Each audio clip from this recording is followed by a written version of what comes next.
ಇವಾಗ ಯಾವುದು ನಾವು ದೇವಸ್ಥಾನದಲ್ಲೋ ಆಶ್ರಮದಲ್ಲೋ ಒಂದು ಸೇವೆ ಮಾಡ್ತಿರ್ತೀವಿ ಅಂದ್ಕೊಳ್ಳಿ, ನಮ್ಮ ಜೊತೆ ಬಂದವರು ಹಿಂಗೆ ಮಾಡ್ತಿರಲ್ಲ. ಸೊ ನಮಗೆ ಸೇವೆನೂ ನಾವೇ ಮಾಡಬೇಕು, ಬೇರೆಯವ್ರು ಏನೂ ಮಾಡ್ತಾ ಇಲ್ಲ ಅಂತ ಅನಿಸಿದ್ರೆ ಅದು ಸರಿನಾ? ಏಕೆಂದರೆ ನಾವು ಮಾಡ್ತಿರೋದೇ ಸೇವೆ, ಅದರಲ್ಲೂ ನಾವು ಕಂಪ್ಯಾರಿಸನ್ ಮಾಡ್ಕೊಳಕ್ಕೆ ಹೋಗ್ತಾ ಇದ್ದೀವಿ. ಅದು ಸರಿನಾ?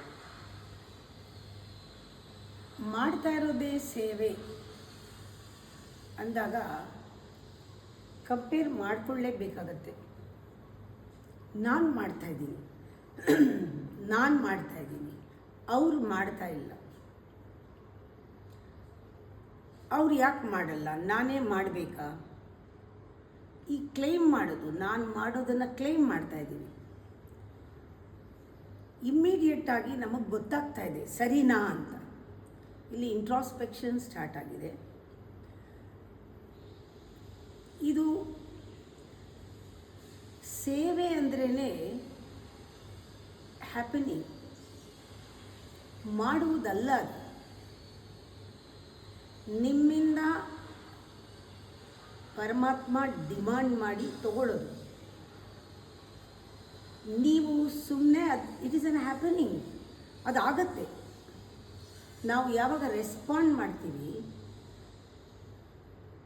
ಪರಮಾತ್ಮನ ಡಿಮಾಂಡ್ಗೆ, when we respond to the universe, when we respond to the time, when we respond to the present moment, ಆ ಸಂದರ್ಭಕ್ಕೆ ನಾವಲ್ಲಿದ್ದಾಗ ನಮ್ಮ ಸಂದರ್ಭ ಡಿಮಾಂಡ್ ಮಾಡ್ತಿದೆ. ಅದೊಂದೇನೋ ಅವಶ್ಯಕತೆಯಲ್ಲಿ ಮಾಡೋದಿರುತ್ತೆ, ಪೂರೈಸೋದಿರುತ್ತೆ. ಯಾರು ಅಲರ್ಟಾಗಿರ್ತಾರೋ ಅವರು ರೆಸ್ಪಾಂಡ್ ಮಾಡ್ತಾರೆ. ಆದರೆ ಯಾರು ಅಲರ್ಟಾಗಿರಲ್ಲ ಅವರಿಗೆ ಇಂಟೆಲಿಜೆಂಟ್ ಲೆವೆಲ್ನಲ್ಲಿ ಗೊತ್ತಾಗುತ್ತೆ ಇದು ಮಾಡಬೇಕು, ಇವಾಗ ಇದು ಮಾಡಬೇಕಾಗಿ ಬೀಳತ್ತೆ ಅಂತ. ಅವರು ಮಾಡೋಕ್ಕೆ ಇಷ್ಟ ಇಲ್ಲದೆ ಇದ್ದರೆ, ಅಲ್ಲಿ ಚಾಯ್ಸ್ ಇದ್ದರೆ, ಅಲ್ಲಿ ರಿಯಾಕ್ಷನ್ ಶುರುವಾಯಿತು. ಕೆಲವರು ತಪ್ಪಿಸ್ಕೊಂಡು ಹೊರಟೋಗ್ತಾರೆ ಮಾಡಬೇಕಾದ ಟೈಮ್ ಬಂದಾಗ. ಕೆಲವರು ಬೇರೆಯವರು ಮಾಡಿದ್ದನ್ನು ನಾನು ಮಾಡಿದೆ ಅಂತ ಕ್ಲೇಮ್ ಮಾಡ್ತಾರೆ, ಬೇರೆಯವರು ಗೊಣುಕೊಂಡು ಮಾಡ್ತಾರೆ. ಕೆಲವರು ಮಾಡಿಬಿಟ್ಟು ನಾನು ಒಬ್ಬರೇ ಮಾಡ್ತಾಯಿದ್ದೀನಿ, ಯಾರೂ ಮಾಡ್ತಿಲ್ಲ ಅಂತ ಹೇಳ್ತಾರೆ. ಡಿಮಾಂಡ್ ಅಂತೂ ಇದೆ ಮೊಮೆಂಟಲ್ಲಿ, ಯಾರು ಬೇಕಾದರೂ ರೆಸ್ಪಾಂಡ್ ಮಾಡ್ಬೋದು. ಆದರೆ ಎಲ್ಲರೂ ರೆಸ್ಪಾಂಡ್ ಮಾಡೋಕ್ಕೆ ಆಗಲ್ಲ. ಯಾರು ಯೋಗ್ಯರೋ ಅವರಿಗೆ ಅವಕಾಶ ಅನಿಸಿ, ಚಾಲೆಂಜ್ ಅನಿಸಿ, ಅವರು ಕಷ್ಟ ಸುಖ ನೋಡದೆ, ಬೇಕು ಬೇಡ ನೋಡದೆ, ಏನು ನಡಿಬೇಕೋ ಅದಕ್ಕೆ ಇನ್ವಾಲ್ವ್ ಆಗ್ತಾರೆ. ಇದನ್ನು ಸೇವೆ ಅಂತ ಹೇಳ್ತಾರೆ. ಸೇವೆ ಈಸ್ ಎ ಕ್ರಿಯೇಟಿವಿಟಿ. ಸೇವೆ is your presence, your participation 100%. It comes from relevant response to the moment. ಅದರಿಂದ ಹೀಗೆ ಆಗಬೇಕು ಹಾಗೆ ಆಗಬೇಕು ಅಂತಿರಲ್ಲ, ಅವರೇ ಮಾಡಬೇಕು ಇವರೇ ಮಾಡಬೇಕು ಅಂತಿರಲ್ಲ. ಸೇವೆ ಅಂದಾಗಲೇ ನಾವು ಯಾರನ್ನೂ ಅದಕ್ಕೆ ಕಂಪ್ಯಾರಿಸನ್ಗೆ ಇಟ್ಕೊಳ್ಳಲ್ಲ. ಕೆಲಸ ಮಾಡುವಾಗ ಆವಾಗವಾಗ ಸುಸ್ತಾಗುತ್ತೆ ಬಾಡಿ, ಆವಾಗ ನಿಮಗೆ ಎಚ್ಚರ ಆಗುತ್ತೆ ನಾನು ಮಾಡ್ತಿದ್ದೀನಿ ಅಂತ. ಅಂದರೆ ಸ್ವಲ್ಪ ಹೊತ್ತು ಆನ್ ಆ್ಯಂಡ್ ಆಫ್ ಥರ ಲೀಡರ್ ಫಾಲೋವರ್ ಆಗ್ತಾ ಇರ್ತೀರ. ಜ್ಞಾನ ಅಜ್ಞಾನಕ್ಕೆ ಶಿಫ್ಟ್ ಆಗ್ತಿರುತ್ತೆ. ಕೆಲಸ ಮಾಡ್ತಾ ಇರುವಾಗಲೇ ಸುಸ್ತಾದ ತಕ್ಷಣ, ಮನಸ್ಸಿಗೆ ಕಸಿವಿಸಿ ಆದ ತಕ್ಷಣ ಸ್ಟಾಪ್ ಮಾಡೋಣ, ಬೇರೆ ಮಾಡ್ತಾಯಿಲ್ಲ ನಾನೇ ಮಾಡ್ತಾಯಿದ್ದೀನಿ ಅನಿಸುತ್ತೆ. ಯಾವಾಗ ಆ ಥರ ಆದಾಗ ನೀವು ಮಾಡಬಾರ್ದು, ಸ್ಟಾಪ್ ಮಾಡಬೇಕು, ರಿಲ್ಯಾಕ್ಸ್ ಮಾಡಬೇಕು. ದಟ್ ವೆರಿ ಮೊಮೆಂಟ್ ರಿಲ್ಯಾಕ್ಸ್ ಮಾಡಿದಾಗ you go deeper and deeper. Then the next ಮೊಮೆಂಟಲ್ಲಿ ಯು ಟೇಕ್ ಹೈಯರ್ ಲೀಪ್ ತಗೊಳ್ತೀರ. ಪ್ರತಿ ಸತಿ ಭಗವದ್ಗೀತೆನ ಜ್ಞಾಪಿಸ್ಕೊಳ್ಳಿ. ಮಾಡಿದ್ರೆ ಕರ್ಮ, ಒಳ್ಳೆ ಕರ್ಮವನ್ನು ಮಾಡು, ಪರಮಾತ್ಮನ ಸೇವೆ ಅಂತ ಅಪೇಕ್ಷೆ ಇಲ್ಲದೆ ಇದ್ದರೆ ನೀನು ಎಂತಿಷ್ಟೇ ಕೆಲಸ ಮಾಡಿದ್ರೂ ಅದು ಕುಕರ್ಮ, ಅಧರ್ಮ. ಅದ್ರ ಬದಲು ಮಾಡದೇ ಇರೋದೇ ವಾಸಿ, ಅಕರ್ಮವೇ ವಾಸಿ ಅಂತ ಕೃಷ್ಣ ಹೇಳಿಲ್ವಾ? ಅಕರ್ಮ ಮಾಡಬೇಡ, ಮಾಡಿದ್ರೆ 100%, ಇಲ್ಲದೆ ಇದ್ದರೆ ಮಾಡಬೇಡ. ಯಾರೂ ಡಿಮಾಂಡ್ ಮಾಡಲ್ಲ, ಏನೂ ವ್ಯತ್ಯಾಸ ಆಗಲ್ಲ. ಮಾಡಬೇಡ, ವಾಚ್ ಮಾಡು. ಮಾಡದೆ ಸುಮ್ಮನೆ ಕೂತ್ಕೊಂಡು ಬೇರೆಯವ್ರನ್ನೂ ನೋಡಬೇಡ, ವಾಚ್ ಮಾಡು, ನಿಂಗೆ ರಿಲ್ಯಾಕ್ಸ್ ಆಗುತ್ತೆ. ಪುನಃ ಮಾಡು. ನೀ ರೆಸ್ಟ್ ತೊಗೊಳ್ತಾ ಇರೋದು ಇನ್ನೂ ಚೆನ್ನಾಗಿ ಮಾಡೋಕ್ಕೆ.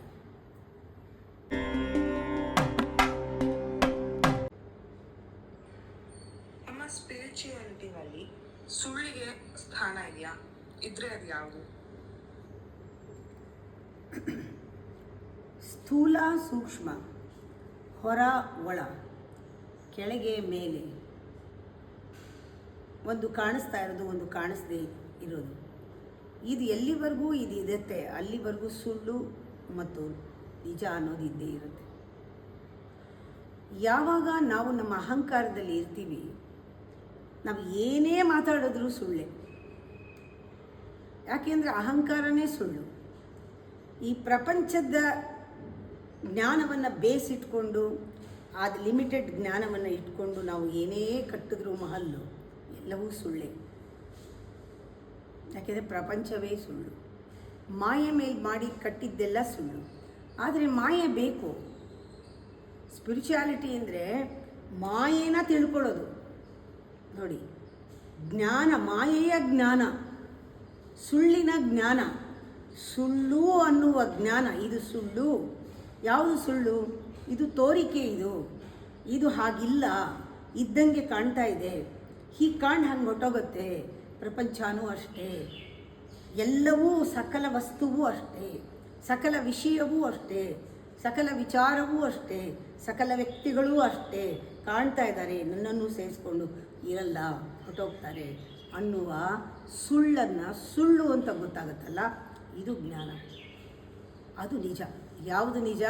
ಸಂಸಾರ ಸುಳ್ಳು ಅಂತ ಗೊತ್ತಾಗೋದು ನಿಜ. ಸಂಸಾರ ನಿಜ ಅಲ್ಲ, ಸಂಸಾರ ಸುಳ್ಳು ಅಂತ ಗೊತ್ತಾಗೋದು ನಿಜ. ಅಂದಮೇಲೆ ಸುಳ್ಳಿಗೆ ಒಂದು ಸ್ಥಾನ ಸತ್ಯದಲ್ಲಿ ಇದ್ದೇ ಇದೆ, ಅಂದರೆ ಮಾಯೆಗೆ ಇದ್ದೇ ಇದೆ. ಆದರೆ ಮಾಯೆ ಒಂದೇ ಒಂದು ಕಾರಣದಿಂದ, ಅದು ಶಾಶ್ವತ ಅಲ್ಲದೆ ಇರೋದ್ರಿಂದ, ಸ್ಥಿರ ಅಲ್ಲದೆ ಇರೋದ್ರಿಂದ, ನಿಶ್ಚಯವಾಗಿ ಅದು ಇರೋದು ಒಂದೇ ಸಮ ಕಾನ್ಸ್ಟೆಂಟಾಗಿ ಇಲ್ಲದೆ ಇರೋದ್ರಿಂದ ಅದನ್ನು ಮಾಯೆ ಅಂತ ಕರಿತೀವಿ. ಅದನ್ನು we cannot relay upon it. ಅದು ನಮ್ಮನ್ನು ಎಲ್ಲೂ ಕರ್ಕೊಂಡು ಹೋಗಲ್ಲ. ಒಂದು ಲಿಮಿಟ್ ಆದಮೇಲೆ ನಮ್ಮ ಕೈ ಬಿಟ್ಬಿಡುತ್ತೆ. ಅದು ನಿಜವಾಗ್ಲೂ ಒಂದು ಸತ್ಯಕ್ಕೆ ಹೋಗಬೇಕು, ಒಂದು ಶಾಶ್ವತವಾದದ್ದು ಕಂಡ್ಕೋಬೇಕು.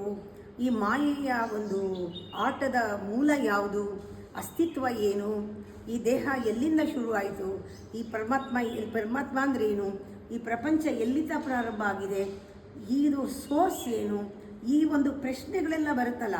ನಾನು ಯಾಕೆ ಇಲ್ಲಿದ್ದೀನಿ, ನನ್ನ ಸೋರ್ಸ್ ಏನು, ನಾ ಎಲ್ಲಿಗೆ ಹೋಗ್ತೀನಿ, ಬರ್ತ್ ಅಂದ್ರೇನು, ಡೆತ್ ಅಂದ್ರೇನು, ಈ ಥರ ಸೂಕ್ಷ್ಮವಾದ ಪ್ರಶ್ನೆಗಳು ಬುದ್ಧಿವಂತನಿಗೆ ಬರುತ್ತಲ್ಲ.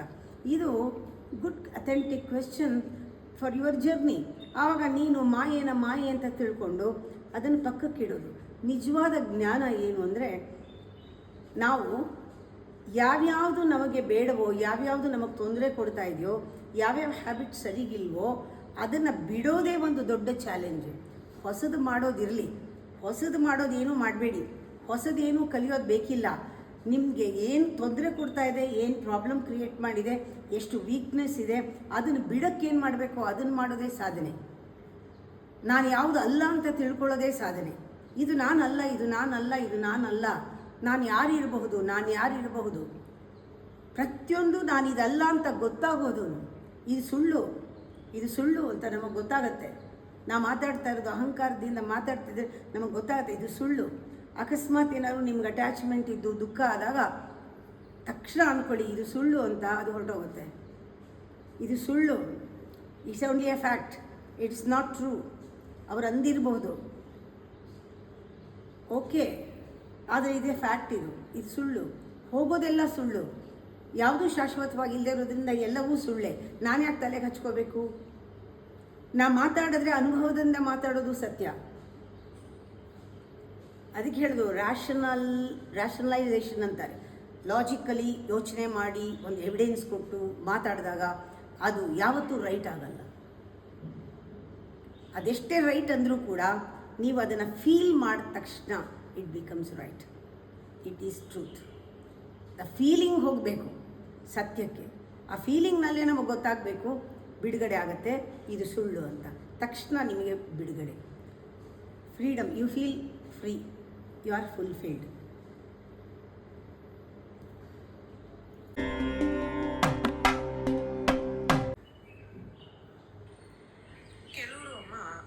ಜವಾಬ್ದಾರಿಗಳನ್ನ ತಗೊಳ್ಳೋದಕ್ಕೆ ಹಿಂದೆ ಮುಂದೆ ನೋಡ್ತಾರೆ. ಅದು ಮೊದಲನೇದಾಗಿ ಮರವೋ, ಎರಡನೇದು ಉದಾಸೀನನೋ ಅಥವಾ ನಿರಾಸಕ್ತಿನೋ ಅಥವಾ ಅನಾಸಕ್ತಿನೋ, ಅಂದರೆ ನಂಗೆ ಇಂಟ್ರೆಸ್ಟ್ ಇಲ್ಲ ಅನ್ನೋ ಥರನೋ. ಯಾವುದೂ ಅಲ್ಲ. ಒಂದು ಸ್ಥಿತಿನಲ್ಲಿ ಜವಾಬ್ದಾರಿಗೋಸ್ಕರ ಮಾಡ್ತಾರೆ. ಜವಾಬ್ದಾರಿಗೋಸ್ಕರ ಮಾಡೋರೇನೆ ಆವಾಗವಾಗ ಬಿಡೋದು, ಪೋಸ್ಟ್ಪೋನ್ ಮಾಡೋದು, ಅನಾಸಕ್ತಿ ತೋರಿಸೋದು, ನೀವು ಹೇಳಿದ್ದೆಲ್ಲ ಗುಣ ಅವರಲ್ಲಿರುತ್ತೆ. ಇದು ಬೇಜವಾಬ್ದಾರಿಯಿಂದ ಮಾಡೋದು. ಎರಡೇ ಇರೋದು, ಜವಾಬ್ದಾರಿಯಿಂದ ಅಥವಾ ಬೇಜವಾಬ್ದಾರಿಯಿಂದ. ಬೇಜವಾಬ್ದಾರಿಯಿಂದ ಮಾಡೋನು ಕೆಲಸ ಮಾಡ್ತಾನೆ, ಕಷ್ಟಪಡ್ತಾನೆ, ತುಂಬಾ ಮಾಡ್ತಾನೆ, ಆದರೆ ಗೊಣಗ್ತಾನೆ. ಅವನಿಗೆ ಅನಾಸಕ್ತಿಯಿಂದ ಮಾಡ್ತಾನೆ, ಖುಷಿ ಇಲ್ಲದೆ ಮಾಡ್ತಾನೆ. ಕೆಲಸ ಅಂತೂ ಮಾಡ್ತಾನೆ, ಕೆಲಸ ಮಾಡೋದು ಹ್ಯಾಬಿಟ್ ಮೇಲೆ ಮಾಡ್ತಾನೆ, ಮೆಕ್ಯಾನಿಕಲಾಗಿ ಮಾಡ್ತಾನೆ, ಹಠದ ಮೇಲೆ ಮಾಡ್ತಾನೆ, ಮುಗಿಸ್ಬಿಡ್ಬೇಕು ಅಂತ ಮಾಡ್ತಾನೆ, ಬೇರೆಯವ್ರಿಗಿಂತ ನಾನು ಚೆನ್ನಾಗಿ ಮಾಡಬೇಕು ಅಂತ ಮಾಡ್ತಾನೆ, ಏನಾದ್ರು ಕೊಡಲಿ ಅಂತ ಮಾಡ್ತಾನೆ. ತಪ್ಪಿಸ್ಕೊಂಡು ಹೋಗೋರು ಸೋಂಬೇರಿಗಳು. ಜವಾಬ್ದಾರಿ ತೊಗೊಂಡಿರೋನು ಕೂಡ ಕೆಲಸ ಮಾಡ್ತಾನೆ. ಇವೆಲ್ಲವೂ ಕೂಡ ಕರ್ಮಯೋಗಕ್ಕೆ ಬರಲ್ಲ. ಆದರೆ ಜವಾಬ್ದಾರಿಯಿಂದ ಇರೋನು ಅವನಿಗೆ ಈ ಕೆಲಸ ಆ ಕೆಲಸ ಅಂತಿಲ್ಲ, ದೊಡ್ಡ ಕೆಲಸ ಚಿಕ್ಕ ಕೆಲಸ ಅಂತಿಲ್ಲ, ಪುಣ್ಯದ ಕೆಲಸ ಪಾಪದ ಕೆಲಸ ಅಂತಿಲ್ಲ, ಇವಾಗ ಮಾಡಬೇಕು ದೇವ್ರ ಪೂಜೆ ಅಂತ ಅಂದ್ಕೊಳ್ಳಲ್ಲ, ಡೆಫಿನೇಷನ್ ಇಲ್ಲ. ಸಹಜವಾಗಿ ಎಲ್ಲೆಲ್ಲಿ ಏನೇನು ಯಾವಾಗವಾಗ ಹೇಗೆ ಆಗಬೇಕೋ ಹಾಗಾಗಿ ಹೊಂದ್ಕೊಂಡು ಒಗ್ಗಿ ಬಂದು ಅವನಿಂದ ಕೆಲಸಗಳು ಆಗುತ್ತೆ. ಅವನು ಸದಾಕಾಲ ಅಲರ್ಟ್ ಆಗಿರ್ತಾನೆ. ಬೇಜವಾಬ್ದಾರಿಯಿಂದ ಮಾಡೋನು ಜವಾಬ್ದಾರಿ ಮನುಷ್ಯನ ಥರ ಕಾಣ್ತಾನೆ. ಬಿಕಾಸ್ ಅವನು ಡಿಕ್ಲೇರ್ ಮಾಡ್ಕೊಳ್ತಾನೆ, ನನಗೆ ತುಂಬ ಜವಾಬ್ದಾರಿ ಇದೆ, ಬೇರೆಯವ್ರಿಗೆ ಯಾರಿಗೂ ಇಲ್ಲ, ನಾನು ಜವಾಬ್ದಾರಿ ತೊಗೊಂಡಿದ್ದೀನಿ, ನಾನು ಇಷ್ಟು ವರ್ಷ ಜವಾಬ್ದಾರಿ ತೊಗೊಂಡೆ, ನಾನೇ ಇದನ್ನೆಲ್ಲ ನೋಡ್ಕೊಂಡಿದ್ದು. ಅಂದರೆ ಅಧಿಕಾರ, ಆಮೇಲೆ ಅವನಿಗೆ ಹೆಸರು, ಕೀರ್ತಿ ಪ್ರತಿಯೊಂದು ಬೇಕು, ಗಳಿಸ್ಕೊಂಡಿದ್ದಾನೆ, ಡಿಮಾಂಡ್ ಮಾಡಿದ್ದಾನೆ, ಇನ್ನೂ ಅದನ್ನು ಗಳಿಸ್ಕೊಳ್ಳೋಕೆ ಇಷ್ಟಪಡ್ತಾನೆ, ಅದನ್ನು ತೋರಿಸ್ಕೊಳ್ತಾನೆ. ಆ ಲೆವೆಲ್ಲೇ ಬೇರೆ. ಜವಾಬ್ದಾರಿಯಿಂದ ಇರೋನು ಸಂಪೂರ್ಣ ಬೆಳಕಲ್ಲಿರ್ತಾನೆ, ಇವನು ಕತ್ಲಲ್ಲಿರ್ತಾನೆ. ಇಡೀ ವಿಶ್ವ ನೊಬೆಲ್ ಪ್ರೈಸ್ ಕೊಟ್ಟು ಅವನಿಗೆ ಮನ್ನಣೆ ಮಾಡಿ ಅವನಿಗೆ ಮೇಲೆ ಕೂಡಿಸ್ಬೋದು. ಯಾಕೆಂದರೆ ಅವನು ಲಿಸ್ಟ್ ಪ್ರಕಾರ ಕೆಲಸ ಮಾಡಿರ್ತಾನೆ. ಬೇಕಾದಷ್ಟು ಲೈಫ್ನಲ್ಲಿ ಪ್ರಪಂಚ ಸಕ್ಸಸ್ ಅಂತ ಏನು ಹೇಳುತ್ತೆ ಅದನ್ನೆಲ್ಲ ಮಾಡಿರ್ತಾನೆ. ಆದರೆ ಅವನು ಜವಾಬ್ದಾರಿಗೋಸ್ಕರನೇ ಮಾಡಿರೋದು. ಅದು ಬೇಜವಾಬ್ದಾರಿನೇ. ಯಾವಾಗ ಬೇಕಾದರೂ ಅದು ನಿಲ್ಬಹುದು, ಯಾವುದಕ್ಕೆ ಬೇಕಾದರೂ ನಿಲ್ಬಹುದು. ಅದರಿಂದ ಅವನು ಮಾಡಿದಾಗ ಕ್ಲೈಮ್ ಮಾಡ್ತಿರ್ತಾನೆ, ಯಾವುದೂ ಕೂಡ ದೇವ್ರಿಗೆ ತಲುಪಲ್ಲ. ಅವನು ಈಗೋ ಲೆಕ್ಕಕ್ಕೆ ಬಂದಿರುತ್ತದೆ, ಅವನು ಈಗೋನ ಬೆಳೆಸಿರುತ್ತೆ. ಅದಕ್ಕೆ ಅವನು ಯಾರನ್ನೂ ಕೇರೂ ಮಾಡಲ್ಲ. ಅದರಲ್ಲಿ ಗ್ರ್ಯಾಟಿಟ್ಯೂಡ್ ಇಲ್ಲ, ಅದರಲ್ಲಿ ಒಂದು ಹಂಬಲ್ನೆಸ್ ಇಲ್ಲ, ಅದರಲ್ಲಿ ಗರ್ವ ಇರುತ್ತೆ. ನಾನು ಮಾಡ್ದಂಗೆ ಯಾರೂ ಮಾಡಿಲ್ಲ ಅನ್ನೋದು ಒಂದು ಒಣ ಜಂಬ ಇರುತ್ತೆ. ಇದೆಲ್ಲ ಪರಮಾತ್ಮನಿಗೆ ಸೇವೆ ಅಂತಲೂ ಅನ್ನಲ್ಲ, ಅವನು ಸೂಟ್ ಆಗಲ್ಲ. ಅವನು ಸೇವೆ ಅಂತ ಮಾಡಿರಬಹುದು, ಭಕ್ತನ ಥರ ಕಾಣಿಸಿರ್ಬೋದು, ಅವನು ಬೇಕಾದಷ್ಟು ದೊಡ್ಡ ದೊಡ್ಡ ಬಿಲ್ಡಿಂಗುಗಳು ಕಟ್ಟಿರ್ಬೋದು, ಎಲ್ಲ ಮಾಡಿರ್ಬೋದು. ಆದರೆ ಸರ್ಟಿಫಿಕೇಟ್ ಮೇಲೆ ಮಾಡಿರೋದು, ಬೋನಸ್ ಮೇಲೆ ಮಾಡಿರೋದು, ಅಪೇಕ್ಷೆಯಿಂದಲೇ ಮಾಡಿರೋದು. ಇದು ಲೆಕ್ಕ ಭಾಳ ಸಟಲ್ ಲೆಕ್ಕ. ಅದು ಮಾಡುವಾಗ ಗೊತ್ತಾಗಲ್ಲ, ಅದು ಮೈಮೇಲೆ ಬಂದಂಗೆ ಮಾಡಿರ್ತಾರೆ. ಅದಲ್ಲ, ಅದು ಪರಮಾತ್ಮಂಗೆ ಆಗಕ್ಕೆ ಬಿಟ್ಟಾಗ ಎಫರ್ಟ್ಲೆಸ್ ಆಗಿ ಸೈಲೆಂಟಾಗಿ ಆಗಬೇಕಾದ ಕೆಲಸ ಆಗಿರುತ್ತೆ. ಅದು ಮಾತ್ರ ಜವಾಬ್ದಾರಿ.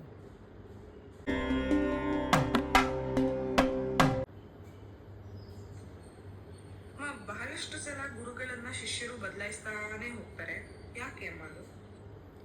ಹೇಗೆ ಒಂದು ಗುರುವಿಗೆ ಶಿಷ್ಯ ಹೀಗಿರಬೇಕು, ಶಿಷ್ಯ ಈ ರೀತಿ ಬೆಳಿಬೇಕು, ಈ ರೀತಿ ಆಗಬೇಕು, ತನ್ನನ್ನು ಶಿಷ್ಯನಲ್ಲಿ ಕಾಣಬೇಕು, ಇವೆಲ್ಲ ಹೇಗೆ ಗುರುವಿಗೆ ಒಂದು ಅಪೇಕ್ಷೆ ಇರುತ್ತೋ, ಗುರು ಬಯಸ್ತಾನೋ, ಹಾಗೆ ಶಿಷ್ಯನಿಗೂ ನನ್ನ ಗುರು ಹೀಗಿರಬೇಕು.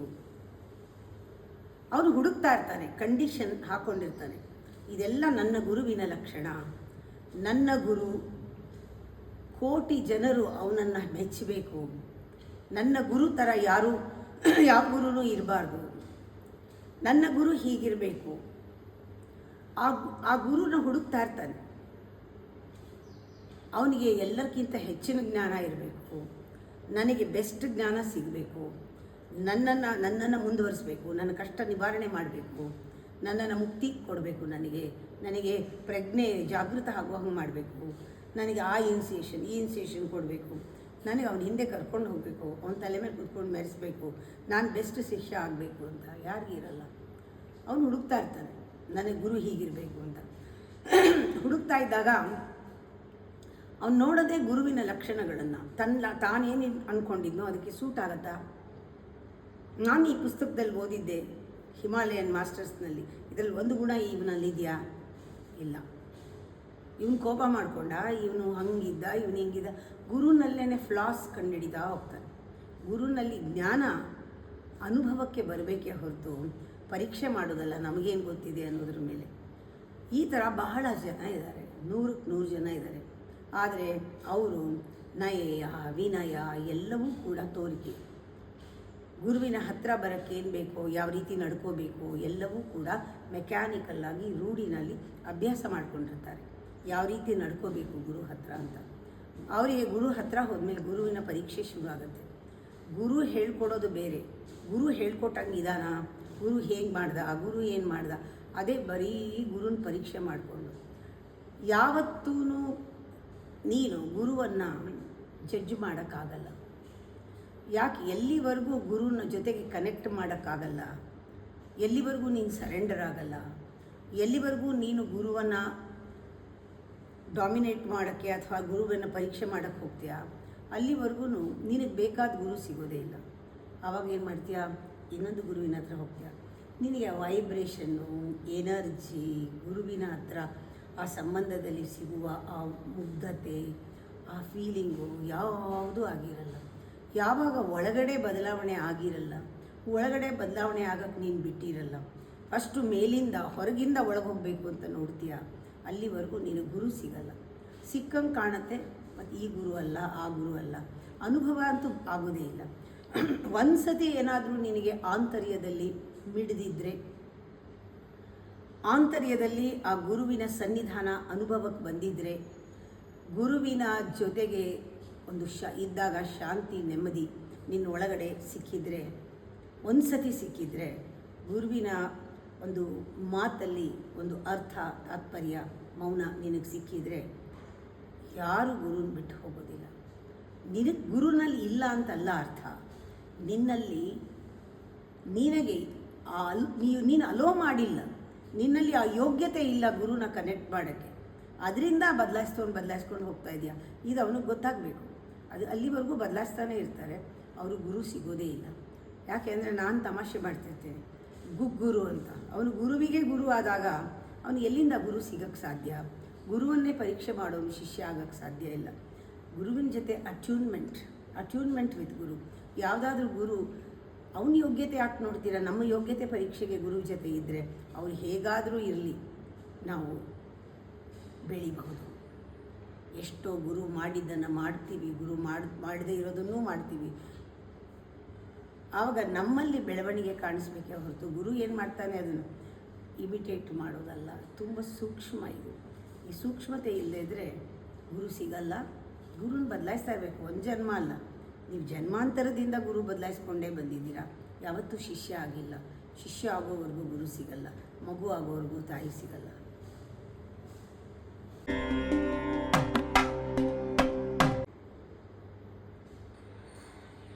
ಕೆಲವೊಂದ್ಸತಿ ಕೆಲವೊಬ್ಬರಿಗೆ ನನಗೆ ಗುರುವಿಗಿಂತ ಹೆಚ್ಚಿರೋದು ಗೊತ್ತಿದೆ ಅಂತ ಅನಿಸುತ್ತೆ.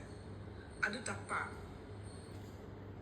ಗುರು ಎಷ್ಟು ಗೊತ್ತಿದೆ ಅಂತ ತಿಳ್ಕೊಳ್ಳೋದು ಸಾಧ್ಯವೇ ಇಲ್ಲ.